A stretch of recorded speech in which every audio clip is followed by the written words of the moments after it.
ಆತ್ಮೀಯರೇ, ರಾಯಬಾಗ್ ಪಟ್ಟಣದಲ್ಲಿರುವ ಬಂಕನಾಥ್ ದೇವಸ್ಥಾನದ ಇತಿಹಾಸದ ಬಗ್ಗೆ ತಿಳಿಯೋಣ. ರಾಯಬಾಗ್ ನಗರದ ಮಧ್ಯಭಾಗದಲ್ಲಿರುವ ಬಂಕನಾಥ್ ದೇವಾಲಯದ ಇತಿಹಾಸವನ್ನು 11ನೇ ಶತಮಾನದ ಸಿಂಗನದೇವನ ರಾಜನು ಕೆತ್ತಿಸಿದ ಶಾಸನದಲ್ಲಿ ಈ ದೇವಸ್ಥಾನದ ಪ್ರಾಚೀನತೆ ಬಗ್ಗೆ ನಮಗೆ ಗೊತ್ತಾಗುತ್ತದೆ. ಈ ದೇವಸ್ಥಾನದ ಪೂರ್ವ ಇತಿಹಾಸದ ಮೇಲೆ ಬೆಳಕು ಚೆಲ್ಲುವುದಾದರೆ, ಶಿರೋಳ ತಾಲೂಕಿನ ಖಿದ್ರಾಪುರ ಗ್ರಾಮದ ಕೋಪೇಶ್ವರ ಶಿವಲಿಂಗ ದೇವಸ್ಥಾನವು ಪ್ರತಿನಿತ್ಯ ಪೂಜೆ ಪುನಸ್ಕಾರಗಳು ನಡೆಯುತ್ತಿದ್ದವು.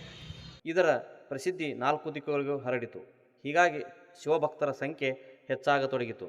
ಇದರಿಂದ ಶಿವಭಕ್ತರಿಗೆ ತೊಂದರೆಯಾಗತೊಡಗಿತು. ಆಗ ಶಿವನು ಭಕ್ತರಿಗೆ ಸೂಚಿಸಿ ಸಂಕೇಶ್ವರ ನಗರದ ಶಂಕರಲಿಂಗ ದೇವಸ್ಥಾನ ಮತ್ತು ರಾಯಬಾಗ್ ಬಂಕನಾಥ್ ದೇವಸ್ಥಾನ ನಿರ್ಮಾಣ ಮಾಡಲು ಹೇಳಿದರು.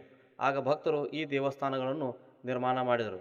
ಕಾಲಾಂತರದಲ್ಲಿ ಒಂದೇ ದಿನದಲ್ಲಿ ಯಾರು ಕೋಪೇಶ್ವರ ದೇವಸ್ಥಾನ, ಬಂಕನಾಥ ದೇವಸ್ಥಾನ, ಶಂಕರಲಿಂಗ ದೇವಸ್ಥಾನ ಸಂದರ್ಶನ ಮಾಡುತ್ತಾರೆ ಅವರು ಸ್ವರ್ಗಕ್ಕೆ ಹೋಗುತ್ತಾರೆ ಎಂಬ ಭಾವನೆ ಜನರಲ್ಲಿ ಮೂಡಿಬಂದಿದೆ. ಅದೇ ರೀತಿಯಾಗಿ ರಾಯಬಾಗಿನಲ್ಲಿ ಬಂಕನಾಥ ಎಂಬ ಕವಿಯೂ ಇದ್ದನು. ಅವನು 14ನೇ ಶತಮಾನದಲ್ಲಿ ಅಲ್ಲಂ ಪ್ರಭು ದೇವರ ವಚನಗಳ ಮೇಲೆ ವಿಮರ್ಶಾ ಗ್ರಂಥವನ್ನು ರಚಿಸಿದನು. ಆತನ ಸಮಾಧಿಯೂ ಇಲ್ಲಿದೆ. ಪ್ರಾಚೀನ ಕಾಲದಲ್ಲಿ ಬಂಕ ಎಂಬ ರಾಕ್ಷಸ ಈ ಪ್ರದೇಶವನ್ನು ಆಳುತ್ತಿದ್ದನು. ಧನ್ಯವಾದಗಳು.